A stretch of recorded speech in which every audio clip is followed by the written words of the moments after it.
नमस्कार मित्रों। आज हम लोग चर्चा करेंगे अकाउंटिंग के प्रोसेस एंड प्रोसीड्यूरल एस्पेक्ट्स पर। पिछले क्लास में हम लोगों ने अकाउंटिंग की इंट्रोडक्शन और डेफिनेशन पर चर्चा की थी, साथ में meaning of transactions and events पर भी अच्छी खासी बात हुई थी हम लोगों के बीच। सबसे इंपॉर्टेंट टॉपिक पर आज हम लोग चर्चा करने जा रहे हैं। इंटायर अकाउंटिंग प्रोसीजर्स इसी टर्म में समाहित है, यानी बेसिकली हम लोग आज जिस बात पर चर्चा कर रहे हैं प्रोसीड्यूरल एस्पेक्ट्स ऑफ अकाउंटिंग पर, उसी में सारा का सारा अकाउंटिंग समाहित है। इसी से अकाउंटिंग के डिफरेंट स्पॉन्स क्लियर होते हैं, आयाम अलग अलग, डायमेंशंस अलग अलग होते हैं। तो चलिए आज बात करते हैं process and procedural aspects of accounting पर। सबसे पहला काम करते हैं हम लोग डेटा इनपुट। ये डेटा इनपुट क्या होता है? डाटा इनपुट, ये डाटा इनपुट का मतलब क्या हुआ? हमने पिछले क्लास में बात की थी कि ट्रांजैक्शंस एंड इवेंट्स, पूरी तरह से याद होगा आप लोगों को। तो ट्रांजैक्शंस और इवेंट क्या है, इस पर आज चर्चा करने की शायद आवश्यकता नहीं है, एक बार रिव्यू कर लीजिएगा पिछले वीडियो को। लेकिन आज के क्लास में हम लोग उसी ट्रांजैक्शंस और इवेंट को डेटा के रूप में इनपुट कैसे करते हैं अकाउंटिंग प्रोसेस के लिए, उसको देखेंगे। तो ट्रांजैक्शन और इवेंट हो गया डाटा, जिसको अकाउंटिंग प्रोसेस के लिए हम लोग अकाउंटिंग में इनपुट करते हैं। तो आइए प्रोसेस ऑफ अकाउंटिंग क्या है जरा देखें।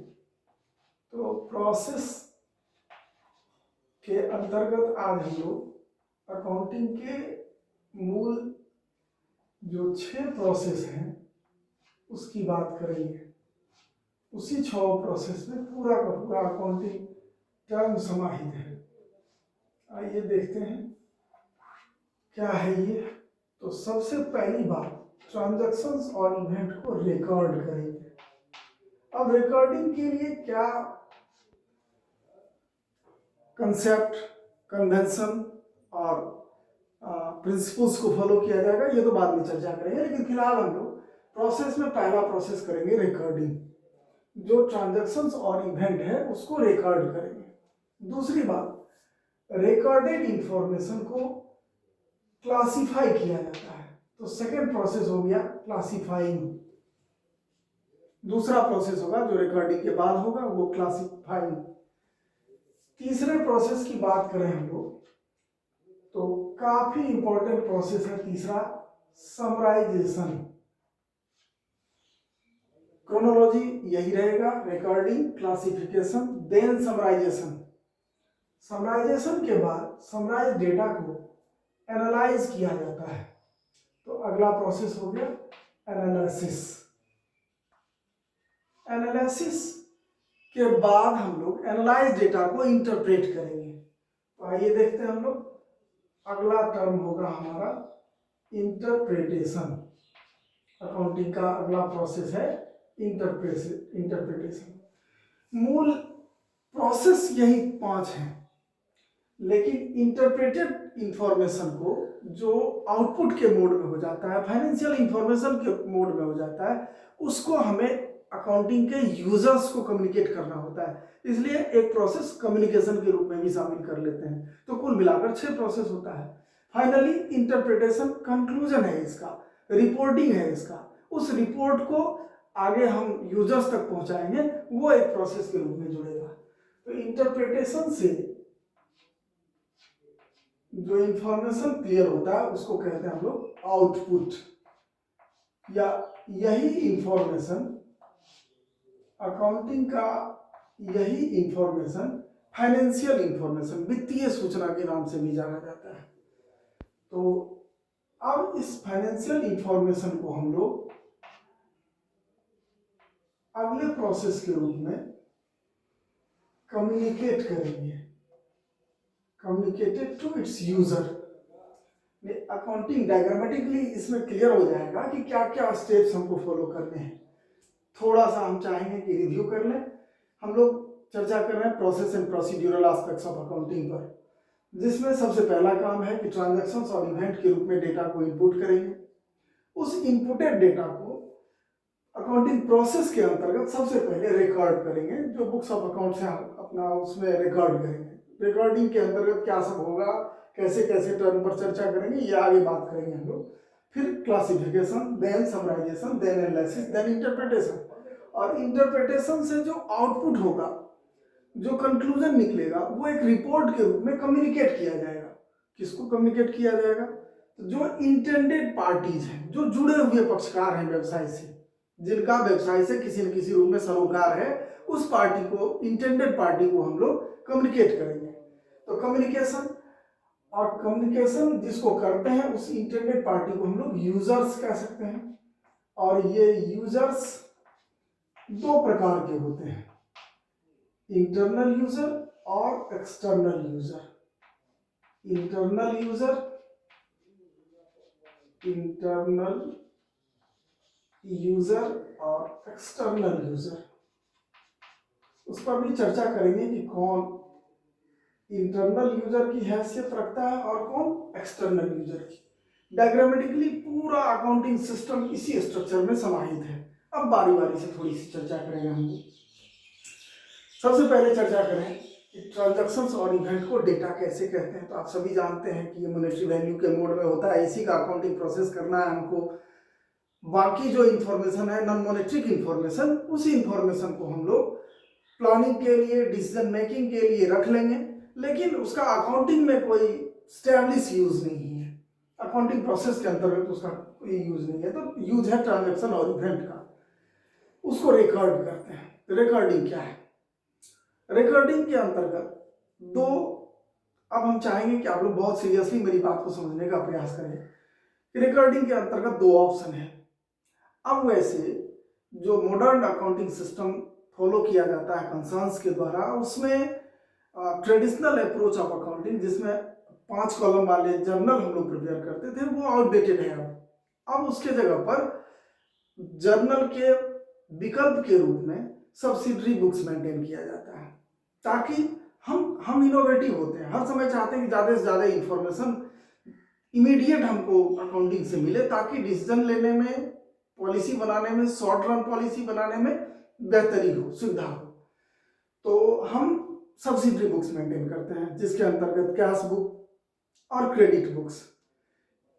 क्रेडिट बुक्स के अंतर्गत 7 तरह के बुक मेंटेन किए जाते हैं। आप पढ़े भी होंगे और आगे भी चर्चा करेंगे हम लोग कि purchase book, purchase return book, sales return book, bills receivable book, bills payable book और जर्नल प्रॉपर। तो विस्तार से इसकी चर्चा आगे के चैप्टर्स में करेंगे। लेकिन रिकॉर्डिंग के अंतर्गत दो ऑप्शन होगा, एक ट्रेडिशनल जर्नल, जिसमें एक रजिस्टर के अंतर्गत जर्नल लिखा जाता था, और वो प्रक्रिया जब एक रजिस्टर क्लोज हुआ तो फिर दूसरा रजिस्टर ओपन होता था, जिसमें बहुत सारे ट्रांजैक्शन जिस व्यवसायिक इकाई में होता है, उसके लिए इंफॉर्मेशन को रिकॉर्ड करना, गैदर करना मुश्किल हो जाता था। इसके सब्स्टिट्यूट के रूप में और क्विक इंफॉर्मेशन रिसीव करने के, अकाउंटिंग इंफॉर्मेशन रिसीव करने के पर्पज से अब रिकॉर्डिंग में उसका वैकल्पिक रूप सब्सिडरी बुक्स मेंटेन करना ज्यादा उपयोगी है और किया जाता है प्रैक्टिकली। उसके बाद आते हैं हम लोग क्लासिफिकेशन। जो बुक्स ऑफ सब्सिडरी बुक्स है वो अब सेपरेट कर दिया गया है कैश बुक और क्रेडिट बुक्स के अंतर्गत, लेकिन अभी भी कई इंफॉर्मेशन है जो उसमें मिक्स्ड है। हमें ऐसे इंफॉर्मेशन को अलग अलग अकाउंट्स के रूप में क्लासिफाई करना है। जितने भी ट्रांजैक्शन है उसमें एक पर्टिकुलर नेम जो भी यूज करेंगे, उस पर्टिकुलर नेम के लिए हम अलग से एक अकाउंट ओपन करते हैं। चाहे उस एक वित्तीय वर्ष के दौरान उस पर्टिकुलर नाम के अंतर्गत सैकड़ों ट्रांजैक्शन है, तो उस सभी को उस अकाउंट में ट्रांसफर कर लेते हैं। ये क्लासिफिकेशन है, अर्थात सिस्टमाइज कर लेते हैं हम एक पर्टिकुलर इंफॉर्मेशन को एक अकाउंट हेड के अंतर्गत रख लेते हैं, तो वो क्लासिफिकेशन है। क्लासिफिकेशन के अंतर्गत दो काम हुआ, एक जो सब्सिडरी बुक्स से लाते हैं हम वो पोस्टिंग कहलाता है, और ईयर एंड में हर एक अकाउंट्स को क्लोज करते हैं तो वो बैलेंसिंग कहलाता है। तो क्लासिफिकेशन के अंतर्गत दो काम हुआ, एक काम जो सालों भर चला वो पोस्टिंग हुआ, और दूसरा जो ईयर एंड में करते हैं वो बैलेंसिंग हुआ। उसके बाद आ जाते हैं हम लोग समराइजेशन। अकाउंटिंग के ऑब्जेक्ट से जोड़ेंगे उसको, अकाउंटिंग के ऑब्जेक्ट से जोड़कर देखेंगे। समराइजेशन में हम लोग मूलतः फाइनल अकाउंट बनाते हैं, फाइनेंशियल स्टेटमेंट आदि नामों से भी इसे जानते हैं, जहां से हमको ये इंफॉर्मेशन मिलता है कि बिजनेस का रिजल्ट क्या हुआ एक फाइनेंशियल ईयर के अंतर्गत, एक फाइनेंशियल ईयर के अंत लास्ट डे में उसका पोजीशन क्या है जो बैलेंस शीट से क्लियर होता है। ये न्यूमरल फॉर्म में बिजनेस के सारे इंफॉर्मेशन को स्प्रेड करता है, ये कंक्लूजन बताता है। लेकिन इसके बाद अब उसको जो न्यूमरल फॉर्म में इंफॉर्मेशन है फाइनेंशियल स्टेटमेंट के अंतर्गत उसको एनालाइज किया जाता है। एनालिसिस जैसे आप सभी कभी न कभी खुद या किसी और को मरीज के रूप में डॉक्टर के पास ले जाते हैं, डॉक्टर उसे अलग अलग तरह से एनालाइज करते हैं, क्लिनिकल एनालिसिस करते हैं, जरूरत पड़े तो पैथोलॉजिकल एनालिसिस करते हैं, और जरूरत पड़े तो रेडियोलॉजिकल एनालिसिस करते हैं। वैसे ही अकाउंटिंग अभी तक जनरली 7 टाइप्स ऑफ एनालिसिस का इस्तेमाल करती है। तो 7 तरह से एनालिसिस किया जाता है। सबसे पहली बात एनालिसिस में कि comparative analysis, common size analysis, ratio analysis, cash flow analysis, fund flow analysis, break even analysis और ट्रेंड एनालिसिस। सामान्यतः ये 7 तरह के एनालिसिस के प्रोसीजर्स प्रचलित हैं। इनमें से जो आवश्यक हुआ एनालाइजर को जो आवश्यक लगा उतने तरीके से एनालाइज करता है। और सारे एनालिसिस के बाद जो मिडिल मैनेजमेंट के हेड होते हैं, जो एनालिस्ट होते हैं, जिनके पास एक्सपीरियंस होता है, वो सारे एनालिटिकल इंफॉर्मेशन को कोरिलेट करते हैं, इंटरप्रेट करते हैं। तब वो कंक्लूड करते हैं कि व्यवसाय का स्ट्रेंथ क्या है, वीकनेस क्या है, अपॉर्चुनिटी क्या है और व्यवसाय के सामने थ्रेट्स कैसे कैसे हैं। ये इंटरप्रिटेशन एक रिपोर्ट के रूप में तैयार होता है और उस रिपोर्ट को कम्युनिकेट किया जाता है जो इंटेंडेड पार्टीज हैं, जो यूजर्स हैं, उस तक।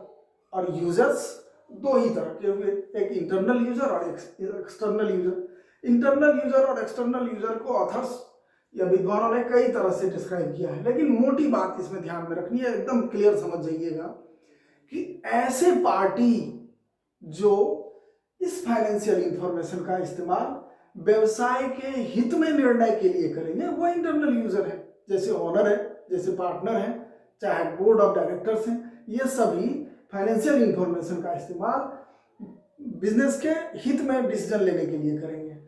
जबकि ऐसे पार्टी जो फाइनेंशियल इंफॉर्मेशन का यूज अपने पर्सनल इंटरेस्ट के डिसीजन के लिए करते हैं, जैसे कस्टमर है, जैसे डेटर है, जैसे क्रेडिटर हैं, चाहे इन्वेस्टर हैं, फाइनेंसर हैं, सप्लायर हैं, एटसेट्रा एटसेट्रा, वो सभी एक्सटर्नल पार्टीज कहे जाएंगे, क्योंकि वो फाइनेंशियल इंफॉर्मेशन का इस्तेमाल अपने हित में निर्णय के लिए करते हैं। उनको व्यवसायिक हित में निर्णय से कोई लेना देना नहीं है। और लेकिन एक पक्षकार ऐसा भी है, एक पार्टी ऐसा भी है जिसका दोनों व्यू होता है। वो व्यवसाय के हित में निर्णय के लिए भी फाइनेंशियल इंफॉर्मेशन का इस्तेमाल करता है और निजी हित में भी, जैसे मैनेजर्स। तो इसलिए ऐसे मैनेजर्स को हम लोग इंटरनल कम एक्सटर्नल यूजर कहते हैं। तो आज का टॉपिक था हम लोगों का process and procedural aspects of accounting, जिसमें सारे प्रोसेस पर थोड़ी बहुत चर्चा की हम लोगों ने। अब अगले क्लास में, थैंक्स।